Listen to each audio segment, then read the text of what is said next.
πασίγνωστα ρομπότ που μεγάλωσαν γενιές και γενιές μέσα στα χρόνια και κατάφεραν να επεκτείνουν τις ιστορίες τους μέσα από κόμικ, ταινίες, σειρές, video games και παιχνίδια. Ανάμεσα όμως σε αυτές τις ιστορίες που έχουν υποθεί, έχουμε γνωρίσει διάφορες κατηγορίες των Transformers, όπως τους γνωστούς Combiners, τους Headmasters, τους Target Masters, τους Gunmasters και τους Duocons, για τους οποίους θα μιλήσουμε στο σημερινό βίντεο. Οι Duocons ήταν Decepticon οχήματα που ενωνόντουσαν και γίνονταν ένα ρομπότ. Θα μπορούσαμε να πούμε ότι είναι κάτι σαν mini combiner, αλλά οι συγκεκριμένοι δεν είχαν τη δικιά τους ρομπότ μορφή. Μόνο όταν τα δύο οχήματα ενωνόντουσαν σχημάτιζαν μια ρομπότ μορφή. Οι Duocons ήταν οι Battletrap και Flywheels.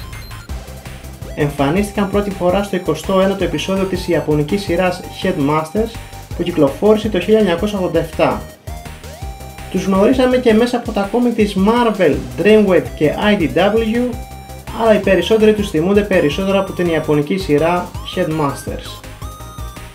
Οι Duocons ήταν υπό τις διαταγές του Σκόρπονο και στο 21ο επεισόδιο τους βλέπουμε πρώτη φορά στη μάχη ενάντια στους Autobots με σκοπό την ανάκτηση ενός δίσκου που περιείχε δεδομένα για το Master Sword του Fortress Maximus. Ο Battletrap, που τα κυρίως χρώματά του είναι μπλε με άσπρο, μπορούσε να μεταμορφωθεί σε ελικόπτερο και όχημα.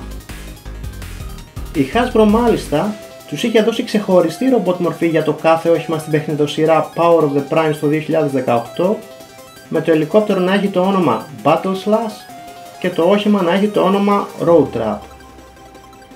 Υπήρξε και το G1 παιχνίδι του που κυκλοφόρησε το 1987 από την Takara Tomy.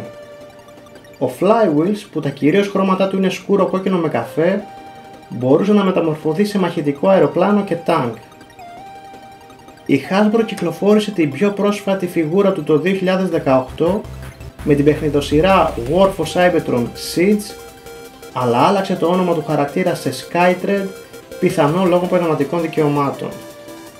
Φυσικά και αυτός είχε G1 παιχνίδι που κυκλοφόρησε το 1987 επίσης από την Takara Tomy.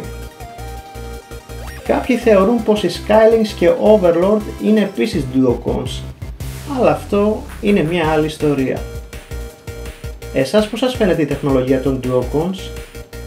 Σας αρέσουν? Έχετε φιγούρες τους? Για πείτε μας τη γνώμη σας στα σχόλια του βίντεο. Μην ξεχάσετε να υποστηρίξετε το κανάλι κάνοντας εγγραφή και αφήνοντας ένα like στο βίντεο. Είμαι ο Στάθης και μέχρι την επόμενη παρουσίαση να περνάτε καλά.